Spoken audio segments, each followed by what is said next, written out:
Natural വീട് എന്ന് വെറുതെ പറഞ്ഞാൽ പോരല്ലോ. ലാൻഡ്സ്കേപ്പിംഗ് മൊത്തം നാച്ചുറൽ. എന്നാൽ വീട് ഒക്കെ നോക്കി അടിപൊളിയായിട്ടുള്ള ചെങ്കല്ലിന്റെ ക്ലാഡിങ് തന്നെയാണ് മൊത്തമായിട്ട് ചെയ്തിട്ടുള്ളത്.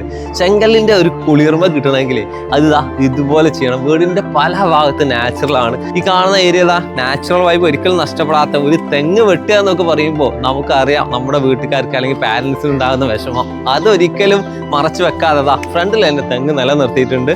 ഇനി വീടിന്റെ അകത്തേക്ക് വരുമ്പോൾ നമുക്ക് എടുത്തു പറയേണ്ട ഒരു കാര്യം, സൈഡിൽ വരുന്ന ഏരിയകളിലെല്ലാം നല്ല വലിയ ചെടികൾ തന്നെ വെച്ചിട്ടുണ്ട്. കലാത്തിയ സ്റ്റൈലിലെ ചെടികളാണ് ഈ സൈഡിലൊക്കെ നിങ്ങൾക്ക് കാണാൻ പറ്റുക. അതുപോലെ ഫ്രണ്ട് എലവേഷനിൽ വരുന്ന മെയിൻ പോർഷൻ ലാറ്ററൈറ്റ് കൊണ്ടാണ് ഈ വീടിന്റെ, അല്ലെങ്കിൽ ലാറ്ററൈറ്റ് ക്ലാഡിംഗ് ആണ് ഇതിലെല്ലാം ചെയ്തിരിക്കുന്നത്.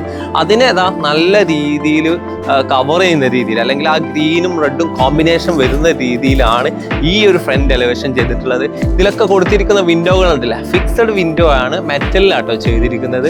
അതുപോലെ തന്നെ ഈ ഒരു ഭാഗത്തേക്ക് വീടിന്റെ ഡിസൈനിലേക്ക് വരികയാണെങ്കിൽ ഈ ഒരു പ്രധാനപ്പെട്ട എലമെന്റ് നമ്മളിപ്പോൾ കണ്ടു.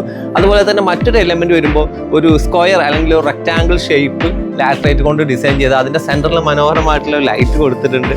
ആ ഒരു ടോപ്പാണ് അല്ലെങ്കിൽ സെക്കൻഡ് ഫ്ലോർ നമുക്ക് കാണാൻ പറ്റുന്ന ഒരു ഭാഗം.